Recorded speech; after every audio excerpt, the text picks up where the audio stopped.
Hi friends, இன்னைக்கு நான் உங்களுக்கு ஒரு விழிப்புணர்வு இதுதான் சொல்ல போகிறேன். அதாவது பார்த்தீங்கன்னா, நான் வழக்கமாக எங்கள் வீட்டில் தோசை சுடும்போது தோசை சுட்டு முடித்த உடனே அந்த தோசைக்கல்ல கீழெல்லாம் எடுத்து வச்சதில்லை. அடுப்போடைய அந்த ஸ்டாண்டில் அப்படியே வச்சுட்டு அடுப்பு ஆஃப் பண்ணிடுவேன். ஆனால் என்ன ஆயிடுச்சு, இப்போ ஒரு 4 நாளைக்கு முன்னாடி சிம்மில் வச்சுருந்துருக்கேன், மறந்துட்டேன் போல். அப்போ என்ன ஆயிடுச்சு, தோசை கருகி போயிடுச்சு. உடனே பார்த்தா எங்கள் வீட்டுக்காரர் வந்தோட ஏதோ கருகுது அப்படின்னு சொல்லி ஆஃப் பண்ணிட்டாரு. ஆஃப் பண்ணிட்டு அதுக்கு பிறகு ஒரு 5 நிமிஷமும் நம்ம கேப் விட்டுட்டோம். சரி கருவி போயிடுச்சு அப்படின்னு சொல்லி 2 தோசைக்கல் வச்சிருப்போம். அதனால அந்த தோசைக்கல்ல நாங்கள் இது பண்ணாமல் இந்த பக்கத்தில் அடுத்த லெஃப்ட் சைடில் இருக்கிற அடுப்பை ஆன் பண்ணி தோசைக்கல்ல வச்சு தோசையெல்லாம் ஊற்றிட்டேங்க. 1 லைன் அப்படியே நல்லா வெந்துருச்சு.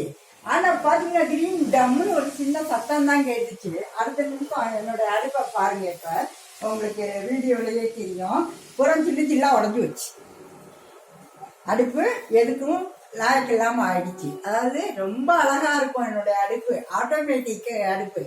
நான் லைட்டர்லாம் போட வேண்டியல, அப்படி திருப்பின உடனேயே அது அதாவே ஹீட்ல இதாகும்.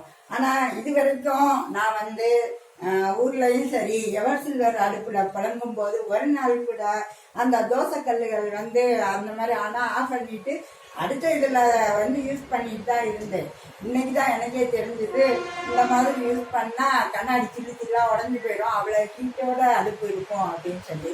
அதனால நீங்களும் வீட்டுல தோசை சுட்டீங்கன்னா சப்போஸ் அந்த ஞாபகமா ஆஃப் பண்ணிடுங்க. அப்படி ஏதாவது சிங்கிளா தானே இருந்துச்சுன்னு ஆஃப் பண்ணிருந்தாலும் உடனே தோசை வாங்கிடும், 1/2 hour விட்டுருங்க. ஏன்னா நான் 10 நிமிஷம் கழிச்சு தான் சுட்டேன். இந்த லெஃப்ட் சைடு அடுப்புல சுட்டா இங்க அடுப்புல கல்லு நல்லா தோசைலாம் 1 லைன் டம்னு ஒரு சத்தம் தான் கிடைச்சிருக்கு. ஆனா இது அடுப்போட போச்சுங்க.